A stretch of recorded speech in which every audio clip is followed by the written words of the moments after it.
Γιατί πέρα στη σφαίρα, δεν το πας σιγά και το βλέπεις. Και κατάφερα να βρω ένα μεταχειρισμένο... Αυτό είναι το μηχανάκι μου.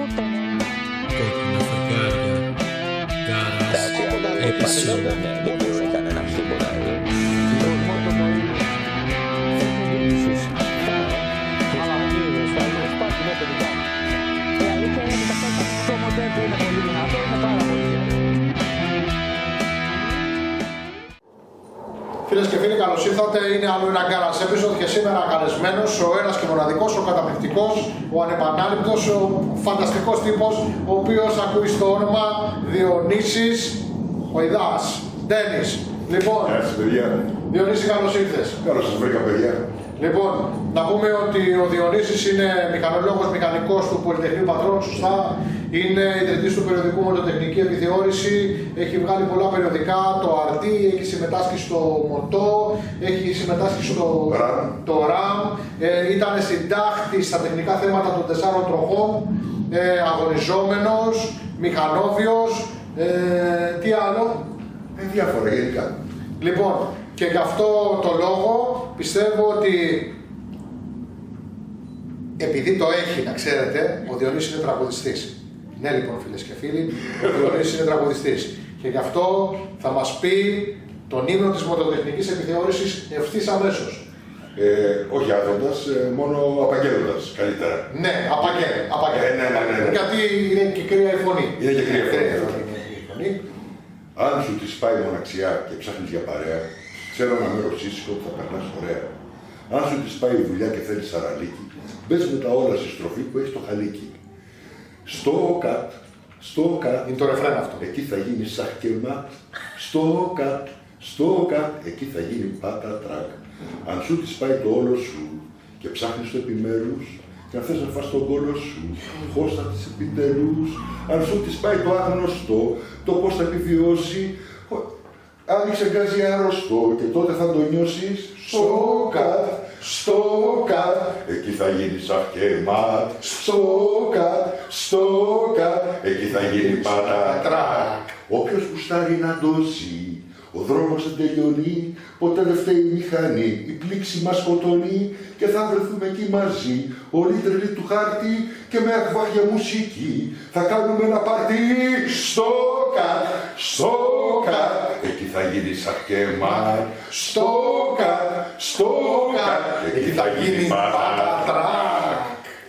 Λοιπόν, είναι σημαντικό αυτό. Ναι, γιατί χτυπάγαμε. Είναι μάντζαρος αυτό και Σολομός ή είναι... Δεν είναι Σολομός. Όχι. Είναι του λαού. Είναι δηλαδή αυτά τα ουσιαστικά είναι αγνώστου συνθέτου. Δεν διαμορφώθηκε στα Ιόνια νησιά. Ναι. Διαμορφώθηκε με Θεμιστοκλήρους και Αρεσοεξάρχεια και διαπραγμάτευση. Είναι εξαρχιακό αυτό. Εξαρχιακό. Αγνώστου συνθέτου. Ναι, είναι σημαντικό αυτό. Όμως θέλω να, μια και πήγαμε στον ύμνο της Μοτοτεχνικής Επιθεώρησης, να ξεκινήσουμε αυτό το πράγμα και να μου πεις, σε παρακαλώ πάρα πολύ, γιατί ξεκίνησες να φτιάχνεις τη Μοτοτεχνική Επιθεώρηση. Κοίταξε να δεις κάτι. Έγραφα κάποια στιγμή σπούδαζα μηχανολόγος. Κάποια στιγμή δεν μου άρεσε να είμαι μηχανολόγος έτσι όπως μου δίδασκαν να είμαι μηχανολόγος. Σταματάω το Πολυτεχνείο, ανοίγω ένα σελίδιο μοτοσκέτο, αρχίζω τους αγώνες, ωραία, καλά όλα αυτά. Μετά κάποια στιγμή είπα να συνεχίσω το Πολυτεχνείο, να το τελειώσω. Μου λέει ο Καβαθάς, έλα να γίνεις δημοσιογράφος. Φεύγω από την Πάτρα, κατεβαίνω στην Αθήνα, παίρνω το πτυχίο, γίνομαι δημοσιογράφος, καταλαβαίνω τη δημοσιογραφία, μια χαρά όλα. Όλα όμως είχαν και ένα καλό, μια ευπρέπεια. Αυτή η ευπρέπεια για εκείνον τον καιρό ήταν καλή για να στηριχτεί το κοινωνικό σύστημα, αλλά ήταν πολύ κακή για να στηριχτεί το ψυχολογικό μου σύστημα. Πόσο χρόνο είσαι? 27.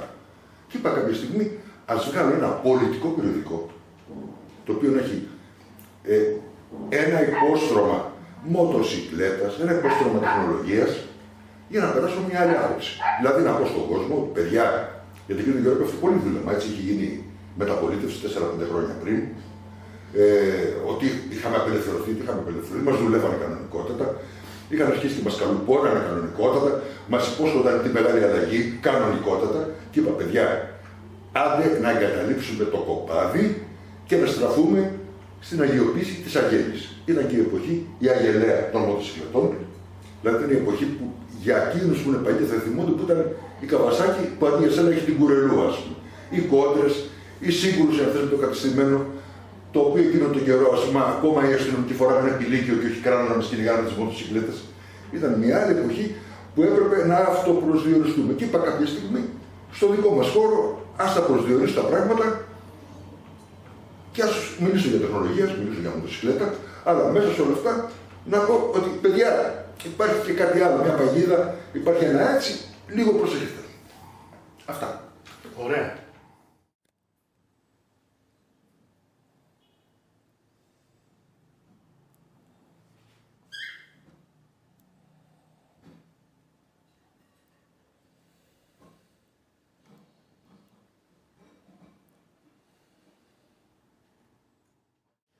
Αντίδραση με το κατεστημένο, αστυνομίες, κυνηγάνε μηχανάκια. Πυροβολούν μηχανάκια. Ποιος πυροβολήσει, έχουν πυροβολήσει ποτέ? Έχουν πυροβολήσει και εμένα και κάποιους άλλους. Δεν σταματά στον μπλόκο, πυροβολάνε στον αέρα. Α, στον αέρα, όχι. Όχι να σε σημαδέψουν. Εντάξει, έτσι όπως το είπατε, Αλλά από την άλλη μεριά υπήρχαν περιστατικά στα οποία ξέρανε ποιος δεν σταμάτησε στον μπλόκο και πήγαινε σπίτι και το δέρνανε. Ναι, αυτό συμβαίνει. Ναι. Αλλά άλλο τώρα να μην σε πυροβολάει, εντάξει, είπαμε τώρα. Λίγο όχι επειδή δεν σταματά να σκοτώσουν κιόλας. Πυροβολήθηκε κι ένας. Αλλά σε κοπεράκι. Σε περιπτώσεις περίεργες κλπ. Και τώρα μιλάμε για γενική κατάσταση. Λοιπόν, έχουμε μια ιστορία με μια καταδίωξη. Α, ναι. Αυτή θέλω να μου την πεις. Γιατί είναι εκδοτική ιστορία. Ναι, λοιπόν, εγώ είχα ένα μειονέκτημα. Ναι. Λεγότανε ουτοπικός περφεξιονισμός. Δηλαδή δεν μ' άρεσε το τεύχος που την πάταμε. Πώς με λέει, παιδιά, όπως είναι στα σκουπίδια, πάμε από την αρχή, δεν θα βγούμε αυτό το μήνα, θα βγούμε τον άλλο μήνα. Ναι. Και ο καημός των αναγνωστών ήταν ότι ενώ το περιοδικό ήταν να βγαίνει κάθε 2 μήνες, έκανε 4 μήνες να βγει, 5 μήνες να βγει, 3 μήνες να βγει. Λοιπόν, σε μια τέτοια πήγαιναν οι αναγνώστες στο περίπτωρο, αλλά δεν έχει έρθει ακόμα. Μα καλά είναι να βγει, δεν έχει βγει. Τι να κάνουμε. Και είναι σε μια φάση στην οποία έχουμε αργήσει κανένα 3,5 μήνες περίπου και επιτέλους με τα πολλά αρχίζει το περιοδικό και τυπώνεται. Και με παίρνει ο τυπογράφος και μου λέει: εσύ Διονύση, έχω τυπώσει 3 τυπογραφικά, αλλά απόψε επειδή έχω τελειώσει νωρίς, προλαβαίνω να τυπώσω κι άλλο ένα. Μπορείς να μου φέρεις τα χρωμοφάν. Να τυπώσουμε άλλο ένα από αυτό. Τι είναι τα χρωμοφάν, να καταλάβει ο κόσμος. Οι όψεις που μέσω των οποίων διαμορφώνεται η πλάκα η τυπογραφική, ο κίνδυνος για να αρχίσει να τυπώνει. Το χρωμοφάν του επόμενου τυπογραφικού ήταν στην Πετρούπολη. Εγώ ήμουν στα Εξάρχεια. Και το τυπογραφείο. Φεύγω από τα Εξάρχεια λοιπόν. Είχα μια μοντέσα, τη λεγόμενη κατσίκα, 360 eta 6, λέγανε κατσίκα για τα πανύψη. Έμενε στη μοντέσα, κρούκου, κατεβαίνω το μισθό, κλαίω στο κακομοίρι, τι να κάνω. Παίρνει μπρος, γιατί είχε και κάτι δυσκολίες. Βαριώσουνα. Τι? Βαριώσουνα. Και βαριόμουν να τις μανιβάσω. Και τ' άλλο. Το μισό χρόνο κυκλοφορούσα πουτσός. Ναι. Γιατί αυτό που σου βάραγε ανάποδη η μοντέσα, το πόδι κατέληγε στο kill switch, η πηγονατίδα. Ναι. Τελειώμενος από νερό, έφερε 6 μήνες να γίνεις καλά. Δηλαδή είχες το δεξί πόδι. Δεξιά την έχει το ανεβαίνει. Δεξιά την έχει το βέβαια. Πολύ και από Δηλαδή κεντρικό στάν, ανέβαινε σαν πάνω και την έσαι κεντρικό, δεν μπορούσε να το πάρει. Να πάρει ένα ζάξ κάτι να ανοίγει, ανεβαίνει σωστά αριστερά. Ένα Ήταν μπουζουάγμα κάτι. Μοντέσα. Μπράβο, ήταν η Ισπανία. Γι' αυτό γίνανε κοντά μετά. Ναι, μπορεί. Ξεκινήσαμε με την δεξιά για όλα και σιγά σιγά κοντά γίνανε. Για όλα έφυγε ο φρακισμός. Ναι. Λοιπόν, βάζω προς τη μοντέσα για τη φορά της τιμής στο κλέος, δεν ήταν τότε πεζόδρομος. Κρούκου, στρίβω το στουρνάρα. Και επειδή βαριόμουν κυριολεκτικά, ας πούμε, είχε κυκλοφορία, δεν τη σηκώνω. Ναι. Και κάνω μία, αυτό που λέμε, slow motion λαμπάδα, εκεί πέρα. Με 20-25 χιλιόμετρα, προ και πήγαινα. Πιστονιές, ναι. Και όπως κατέβαινα τη στουρνάρα, να πάω από Πετρούπολη, από Μάρι να πάω, ή από Βάθη, ή να στρίψω δεξιά από Πατησίων. Δεν στρίβω δεξιά από Πατησίων. Και όπως λέω κρου τη στουρνάρα, κάνω έτσι, στρίβω την Πατησίων, στους αριστούς. Και ακούω πίσω μου, βλέπω μέχρι του πατσίου κάτι μπλε. Λέω κατάλαβα. Κατεβάζω τη μηχανή, κατά τα γνωστά όπως είναι κατά τίνα, ας πούμε, 3 κατεβάσματα και μην τον είδατε. Αν το μην τον είδατε δεν ίσχυσε, γιατί με βλέπανε. Για βλέπα και εγώ κι άκουγα. Ήταν και ο άλλος δυνατός. Σουζούκι 7,5. Πλακώνομαι στην Πατησίων, πλακώνεται και ο άλλος, αρχίζουμε τα έτσι, κυνήγαγε ο άλλος. Και κάποια στιγμή πρέπει να οργανώσω πλάν B, γιατί ο τύπος θα με πιάσει, δεν γίνεται. Βλέπω την Πιπίνου μακριά το φανάρι και στριβά αριστερά πράσινο. Λέω καλά, θα κάνω πως θα πάω ευθεία και τελευταία στιγμή πλαγιάσω, ξέρεις, σαν Waze και έτσι θα μπω στην Πιπίνου, άλλο θα φύγει ευθεία, πάει στην Ασοέ θα φτάσει. Στρίβω στην Πιπίνου μου κάθε τη φάση, ωραία και καλά, ακούω φανάρισμα και κατεβάζω το αριστερό, λέω καλά, αυτός τώρα έχει φτάσει στην πλατεία στη Αμερική, ας πούμε. Άμα ο τύπος σταματάει, γυρνάει ανάποδα στο ρεύμα και παίρνει αυτό στην Πιπίνου. Κοιτάω πίσω, βλέπω έμπαινε. Κοιτάω μπροστά μου, βλέπω το τρόλι που πήγαινε αργά στην Πιπίνου για να μην πάρει καθρέφτης. Σταματάω. Πίσω από το τρόλι, μπρου, σταματάω δίπλα. Κατέβα κάτω, μάλιστα. Σταματάω να μέσα, πέρα τη στείνω τη μηχανή. Βγάζει ένα σπίτι που λέει σκούπισε αριθμό μοτέρα, αριθμό σκελετού. Λέω μάλιστα. Το σκουπίζω. Τα χαρτιά, του δίνω τα χαρτιά. Μου λέει γιατί τρέχετε κύριε. Λέω, κοιτάξτε, λέω τώρα, γράψτε, λέω, έτσι είστε εδώ κάνει, αλλά το ζητούμενο είναι ότι τυπώνω ένα έντυπο και πρέπει να πάω κάπου να το πάρω γιατί το επίγονται. Έλα ρε μαλάκα, χωριδά να βγει το τέλος. 2 μήνες μέχρι στο περίπτερο και περιμένω να βγει το ρημάδι. Σήμερα βρήκες να βιαστείς. Λέω, εντάξει, άντε φύγε μου, να μην σκοτωθείς. Το προλάβαμε το τεύχος. Το προλάβαμε. Πόσα τεύχη έβγαλε η μοτοτεχνική 11. επιθεώρηση. Ποιο είναι το αγαπημένο σου από τα 11. Το 5. Το 5 ποιο εξώφυλλο έχει. Μην πυροβολεί τον πιανίστα. Το Greek. Και ποιο ήταν το άρθρο που σου άρεσε πιο πολύ στο Greek τότε, αυτό το 5. Δεν θυμάμαι. Δηλαδή τώρα είμαστε για σε μια ηλικία Alzheimer και όλα αυτά. Τα 550 ήταν πολύ ωραία. Τα 500 ήταν CPX 550. Ναι, όλοι η Z 550. Ναι. Δεν είχε CPZ, ήταν Z.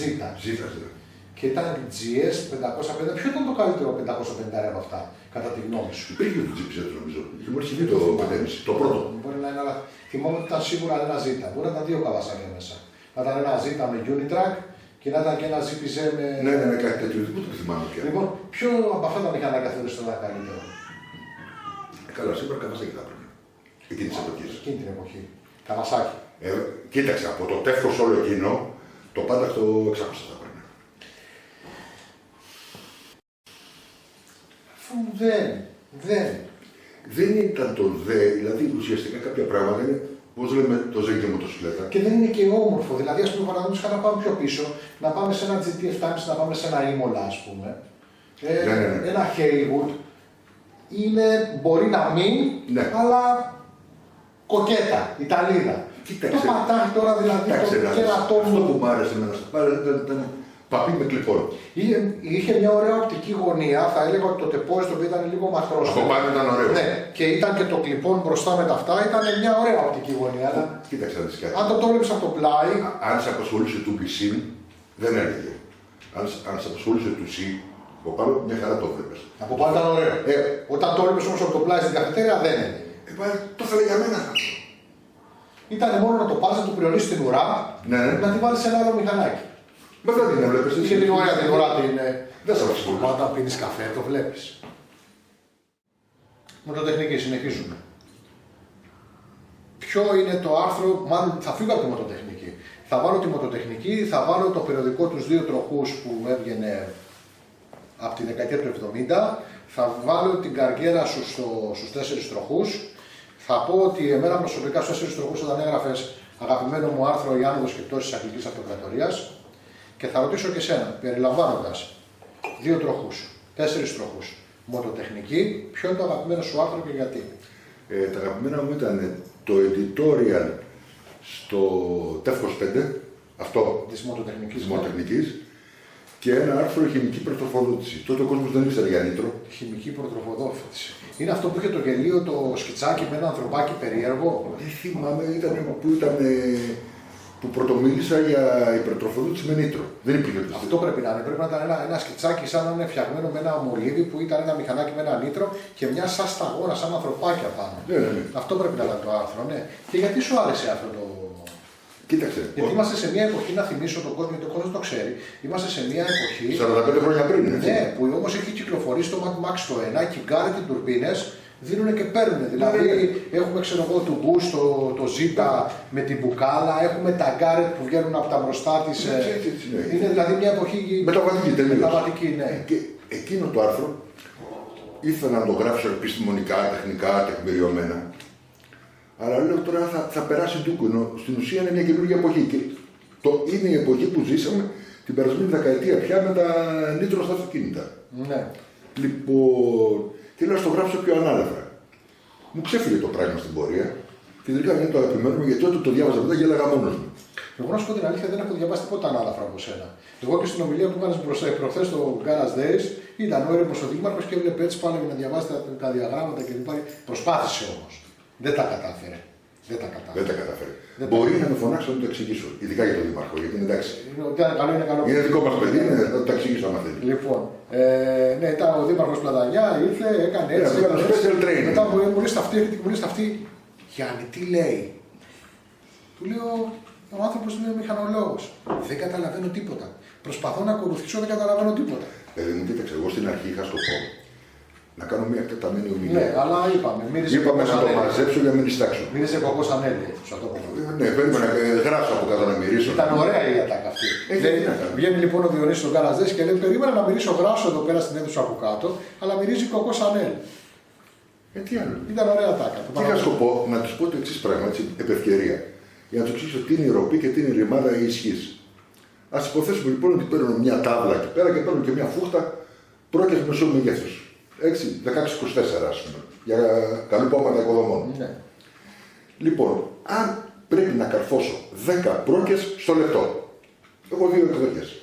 Η μία να πάρω ένα μικρό σφυράκι και η άλλη να πάρω μια βαλιοπούλα. Λοιπόν, μπορώ με το μικρό σφυράκι να κάνω τικ τικ τικ τικ τικ τικ την κάρφωση. Υποδύναμη. Τικ τικ τικ τικ την κάρφωση. Βαλιοπούλα τι είναι? Ροπή. Ντακ. Αν και στις δύο περιπτώσεις έχω καταφέρει να καρφώσω 10 πρόκες στο λεπτό, να κάνω ένα αυτό έργο, μιλάμε για την ίδια ισχύ με δύο διαφορετικούς τρόπους. Και ο καθένας διαφορετικός τρόπος μορφοποιείται αντιληπτικά από τη διαφορετική καμπύλη ροπής. Αλλά να σου πω τέτοια πράγματα τώρα εκεί πέρα, τι να πω να. Ενθουσιάστηκα, ήταν ωραίο. Αν είχα 300 οικοδόμοι όμως θα το καταλαβαίνανε. Θα το καταλαβαίναν και αυτοί είναι απλό, αλλά έπεσε άλλο, έβγαλε σχεδιάγραμμα κλπ. Δηλαδή, συγγνώμη, και αυτόν το έλεγε, αυτό το καταλαβαίνανε όλοι. Γιατί εσύ είχαν σχέδια. Αλλά τι σχέδια όμως, κάτι. Ναι, όχι να αρχίσω να βάλω επιστημονικά σχέδια, τώρα φτιάξει έτσι ωραία, οργανωμένα καταντίν, αυτά όλα. Τα λέω ρε εσύ. Θα φρικάρουν, θα το δουν αυτό. Ναι, και επειδή το έκανε με μολύβι, κάτι άλλαξε. Δεν πήγα με μολύβι. Τα έκανε με στυλό και κάτι άλλο. Τι μολύβι, παιδάκι μου. Πήγα στο τζάμπο και αγόρασα παιδικούς μαρκαδόρους. Χρωματιστούς και έκανα με χρωματάκια. Τι μου λες τώρα. Και άλλαξε, δηλαδή πια δεν ήταν σχεδιάγραμμα. Ήταν πιο χαμογελαστό. Και σου προβάλλω και με τα λουδίτσες και μαργαρίτες για να το κάνω πιο φιλικό προς τον χρήστη. Μπράβο, ήταν ωραίο. Λοιπόν, ωραία.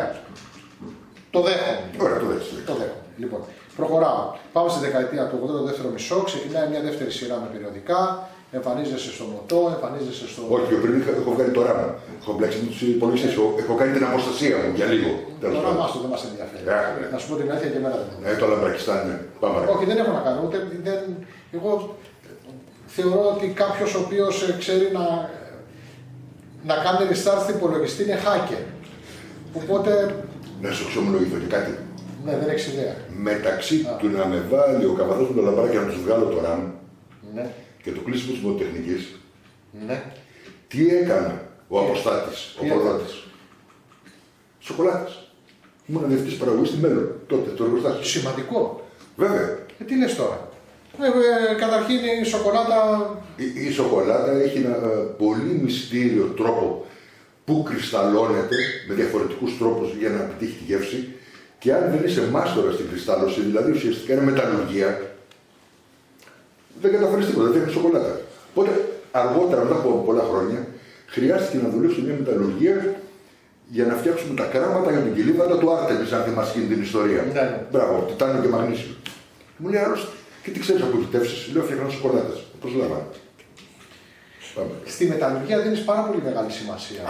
Διότι είδα ότι έλεγες σε αυτό το Garage Days που ήσουν φιλοξενούμενος και γι' αυτό συζητάμε, είπες ότι δεν είναι, οι επιδόσεις δεν είναι θέμα μηχανικού, είναι θέμα μεταλλουργού και φύτευσης. Βέβαια.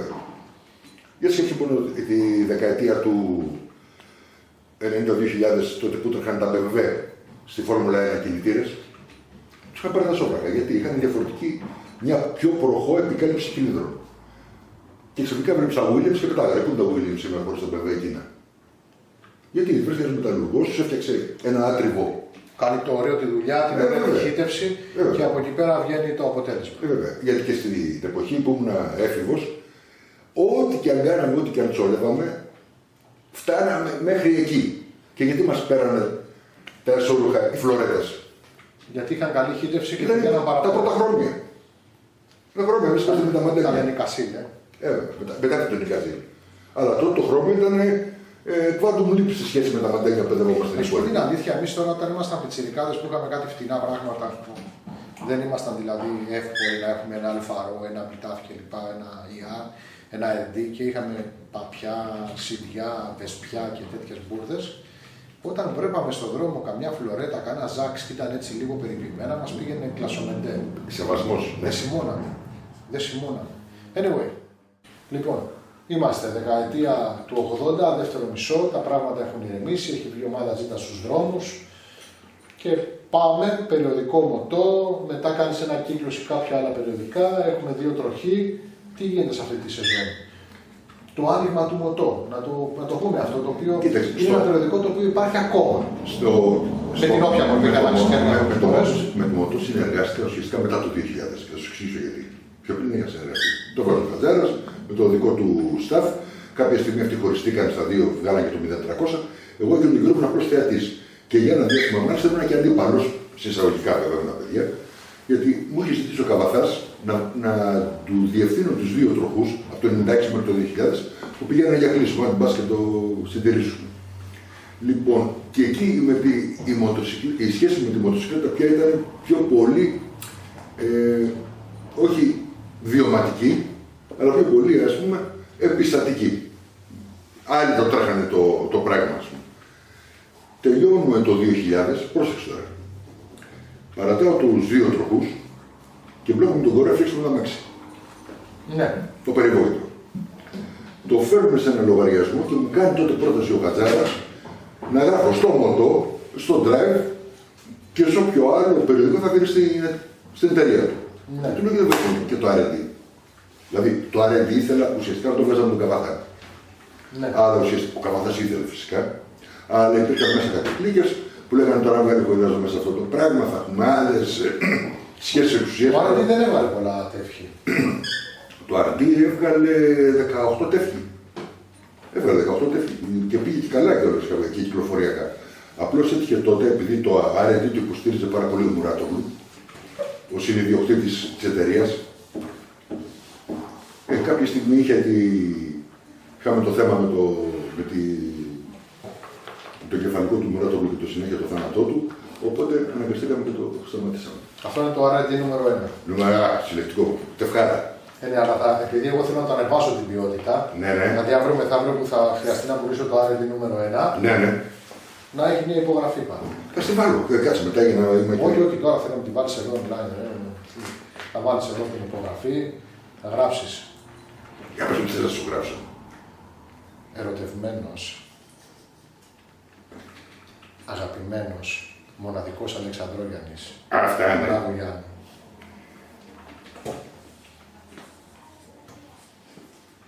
Έχεις και καλό γραφικό χαρακτήρα.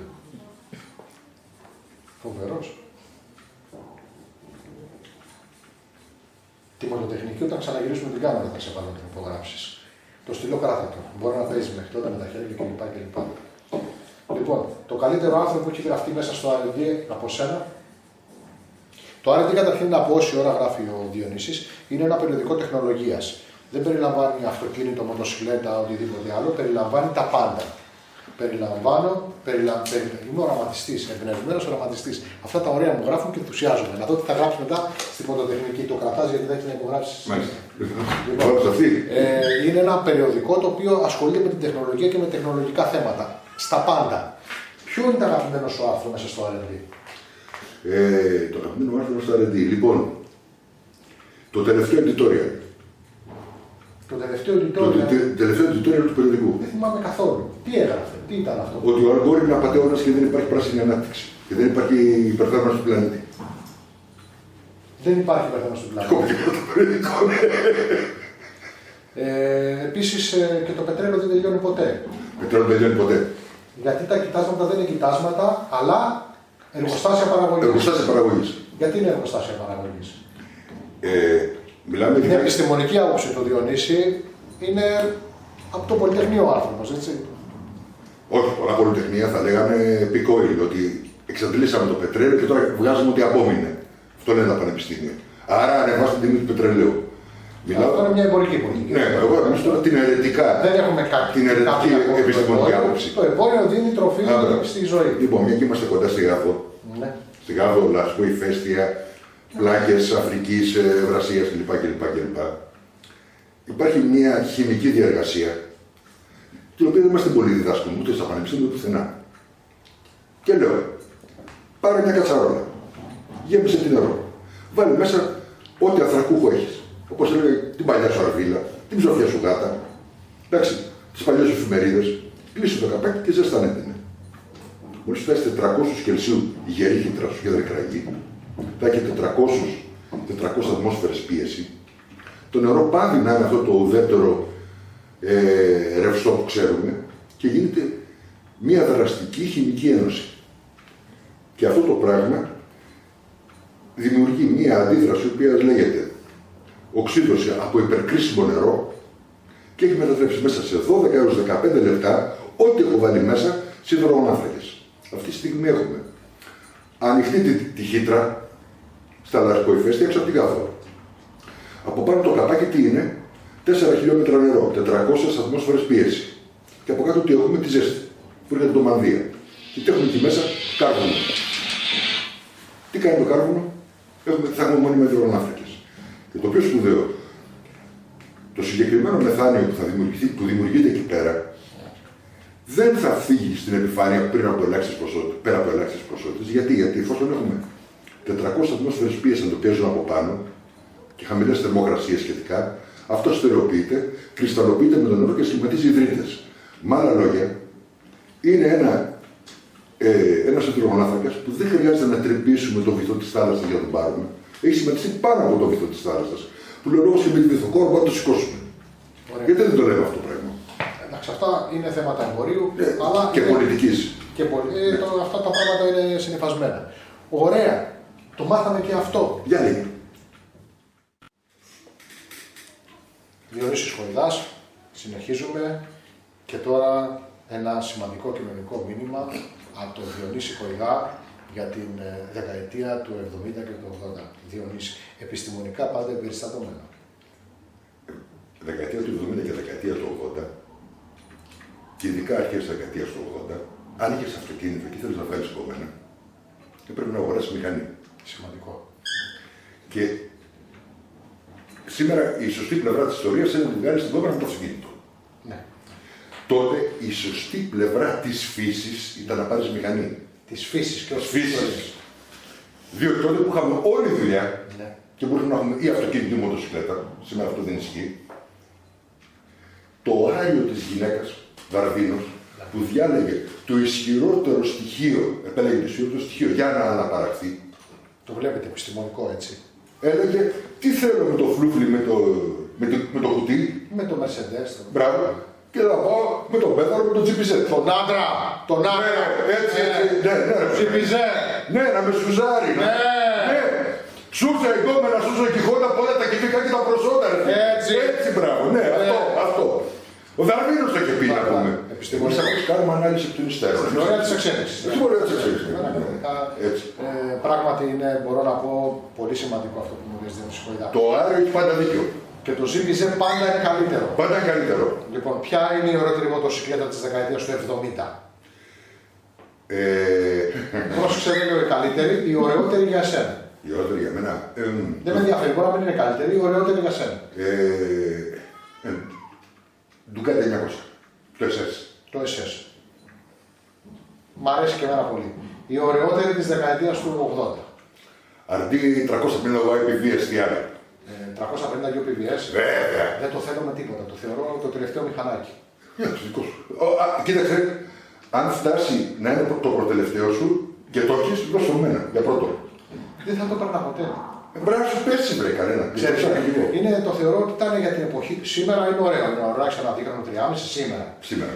Αλλά τότε να είχες ένα μηχανάκι το οποίο σε περνούσαν τα 2,5, τεχνολογικά ήταν υποδιέστερο από τα 2,5 και ήταν στο ναδύρ της καριέρας του και ταυτόχρονα συνήθως την έτρωγες και από τα 5,5 τα τετράχρονα.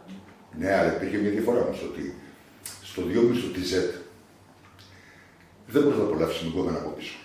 Ναι, ήταν πιο στο 3,5 πήγαινε με τα ίδια. Ναι, αλλά φαντάζομαι ότι το TAFZ βγήκε ακριβώς για να καλύψει το κοινό που είχε χάσει το RD απέναντι στα κάπαρο Α, Ναι, στα RG Γ, στα NX, στα 250. Εγώ ήθελα το 350 και αν μου έλειπε κάτι θα το τουνάριζα να πάει και παραπέρα. Δεν το κράταγα καθόλου ζωή. Δηλαδή τώρα αν είχα ένα RD, τίποτα άλλο δεν ήθελα. Ωραία. Μια χαρά και σούπερ. Δεκαετία του 90. Δεκαετία του 90. Δεκαετία του 90 θα έλεγα. Κάποια γυμνή προφανώς. Γιατί ήταν την εποχή που μ' άρεσαν οι γυμνές. Ναι. Κάνα 1.100 σε μπέλ, κάτι τέτοιο ας πούμε. Κάτι που να μην χαλάει πια, γιατί είχα μεγαλώσει. Δεν θα ήθελες κάτι εξτρεμιστικό, κάτι ας πούμε, κάτι ZXR, ας πούμε, ένα ZXR. Όχι. Δηλαδή, στο λέω, κοίταξε να δεις, δεν κρίνουν τα πράγματα με το τώρα. Ναι, όχι τότε. Το κρίνουν τι θα ήθελα τότε. Τότε θα ήθελα κάτι τέτοιο, ας πούμε. Δηλαδή, γιατί τώρα πια πόσο λέω, κοντά 50 χρόνια. Συνεχίζουμε. Ιαπωνέζικο, ευρωπαϊκό ή αμερικάνικο. Κοίταξε. Εγώ μου παδώ στο ευρωπαϊκό. Το κρατάμε. Μην μου τα ανοίγεις, ό,τι σου λέω. Ναι. Λοιπόν, ισπανικό, ιταλικό, γερμανικό ή από τέταρτη χώρα της Ευρώπης. Κοίταξε να σου πω ένα πράγμα. Απάντηση 1. Ισπανικό, ιταλικό, γερμανικό ή από άλλη χώρα της Ευρώπης. Δηλαδή αυστριακό ή σουηδικό ή. Μην με βάζεις να πω γερμανικό από την τεμπελιά μου. Είμαι σε μια ηλικία που θέλω αξιοπιστία, βαριά από ποιους μηχανικούς. Ωραία. Μην θα πω εκεί πέρα να πούμε δεκαετία του 90 προς το τέλος, όχι φουντούρο ας πούμε, θα έπαιρνα ένα Ντακάρ. Ένα GS, βέβαια. Ναι. Πολύ ωραίο το μονοκίνητο. Πολύ ωραίο μηχανάκι. Αυτό Πάρα θα πολύ είναι. ωραίο μηχανάκι. Και προχωράω. Indian ή Harley. Ινδία. Γιατί. Επειδή είναι σπορτίβ. Όχι επειδή νιώθω ότι η Χάρλι με σκολεύει. Αυτή την εντύπωση έχω, ρε παιδί μου. Ότι η Χάρλι είναι κάτι σαν το Red Bull. Το Red Bull δεν στο πουλάνε ως ποτό, στο πουλάνε ως αντίληψη. Γι' αυτό και δεν υπερχρεώνουν κιόλας. Δηλαδή, το ίδιο τη διακαφέινη μπορεί να πάρει και πάρα πολύ φιλότερο στο ένα τρίτο τη τιμή. Ναι. Λοιπόν, η Χάρλι θεωρώ Red Bull. Πρόσεξε όμως, εξαιρώ από όλα αυτά, μία Buell θα την ήθελα. Μία Buell. Μία Buell. Ωραία. Όταν λέμε Buell, θέλουμε μία σύγχρονη Buell V2 με 190 άλογα ή θέλουμε ένα παραδοσιακό καρμπλαντεράτο, ξέρω εγώ, πρώιμο Buell. Να σου πω ένα πράγμα. Να μου απαντήσει αυτό που σου είπα. Βέβαια, αν ανοίγα τέρμα τον γκάζι, θα έλεγα δεν μου φτάνουν αυτά που έχω. Ναι. Άρα, μάλλον λόγια, αφού ανοίγω το μισό, στην ηλικία μου ψιλοκουλάδι κιόλας, δηλαδή για να μην του στραβώ το δίκαιο, καρμπυρατέρ. Eric Buell ή Massimo Tamburini. Με βάζει στα δύσκολα. Γεια. Ωραία, λοιπόν, αν ήταν από όλη αυτή την ιστορία να, θα έλεγα Λέφας. Λέφας. Ωραία. Το Trail ή το Ducati. Το Ντουκάτι. Το Ντουκάτι. Εντάξει. Εγώ ό,τι μου πεις, Ναι. ακολουθώ. Λοιπόν, και προχωράω το ερωτηματολόγιο. Λοιπόν, Kawasaki ή Honda. Και τοποθετώ την Kawasaki και τη Honda γιατί τη Yamaha και τη Suzuki τις θεωρώ περιφερειακές στη μοτοσυκλέτα. Μάλιστα. Και είναι και οι δύο μεγαλύτερες αυτοκρατορίες σαν βιομηχανίες η Kawasaki και η Honda. Θα σου πω, όταν θα είμαι σε φάση αδρεναλίνης, θα θέλω μια Καβασάκι. Όταν θέλω να πάω στη δουλειά μου, να είχα μια Honda. Ινδός ή Κινέζος. Θα περίμενα τους Κινέζους να δω τι θα κάνουν. Τους Ινδούς τους ξέρεις. Ναι, Ούτως ή άλλως. ναι. Ό,τι κάνουν οι άλλοι θα Θα κάνουν. περίμενα τους Κινέζους να με εξητάρουν. Ο Ινδός θα φτιάξει. Ο Κινέζος έχει ανάγκη να κάνει κάτι περίεργο και το περιμένω έτσι να δω τι θα γίνει. Bike ή Rider, περιοδικό. Motorcycle mechanics. Εντάξει, τεχνικό. Ναι. Bike ή Rider, επανέρχομαι. Bike. Τον πάμε καλύτερα δηλαδή τον Άγγλο από τον Αμερικάνο. Εντάξει. Λοιπόν, και συνεχίζω με μια τελευταία ερώτηση. Υπάρχει κάποια καλύτερη μάρκα στον πλανήτη Γη πέρα από τη Husqvarna? Βάζω μέσα και βερτεμάτι. Βάλε και βερτεμάτι. Βερτεμάτι. Βερτεμάτι. Έχουν κλείσει. Δεν έχει σημασία, ρε παιδί. Δεν υφίστανται. Είπαμε υπάρχει. Και εγώ έχω κλείσει και μιλάς μαζί μου. Και εγώ έχω κλείσει. Γιατί έκανες διάλειμμα, χθες έλεγες τεχνικά θέματα. Ναι, τεχνικά θέματα. Εδώ άσε γιατί δεν σας έχω πια βερτεμάτι, δηλαδή. Ούτε καν βερτεμάτι. Ναι, ρε παιδί μου, γιατί εγώ θέλω το προσωπικό σου, γιατί δεν με βάζει και υπογράφω. Γιατί βερτεμάτι υπογράφω. Γιατί αυτό είναι οικονομικό, είναι καθαρά οικονομικό. Υπογράφεις τη μοτοτεχνική επιθεώρηση εδώ, Ναι. μην βάλεις πάνω στους τέλειους πάνω τη διαφήμιση στην υπογραφή. Έτσι. Ναι. Και μετά έχει συλλεκτική αξία. Συλλεκτική αξία.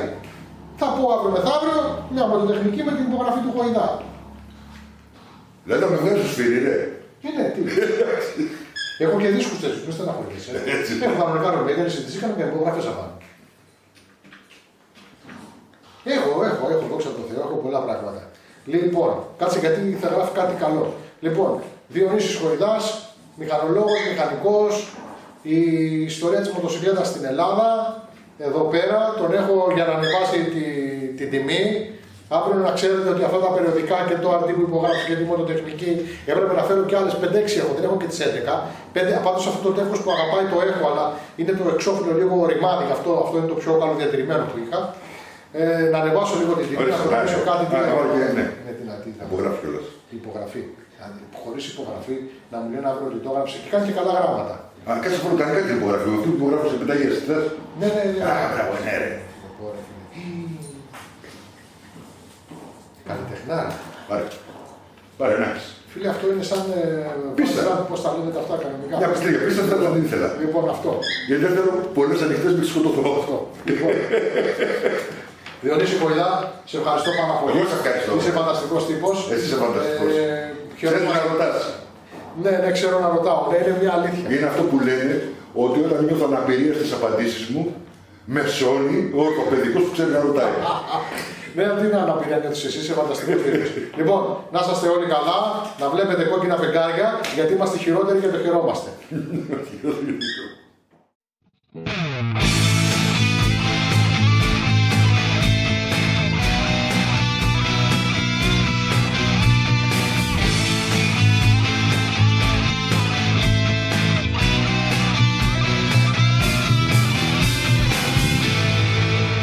Κόκκινα φεγγάρια, motorcycle, Rosso. The tank is in perfect condition. Αρνάκι άσπρο και παχύτης. Μίλησε ξανά. Και άσπρο και παχύτης μάνα στο καμάρι, άρπαξε στον δρόμο για ένα χοντρό παπάρι. Δηλαδή είναι καλύτερος από εμένα αυτός. Έλα. Εσύ. Εχθές το βράδυ τάριξα κατά τα φαλιράκια, μα δεν μπορούσε ο φουκαράς να φτάσω τα παπάκια. Και η ψόφια τότε πρότεινε να διώξουμε τη βέσπα που τα είχα πάει πάλι σου που έδωσε τα ρέστα. Για κοιτά.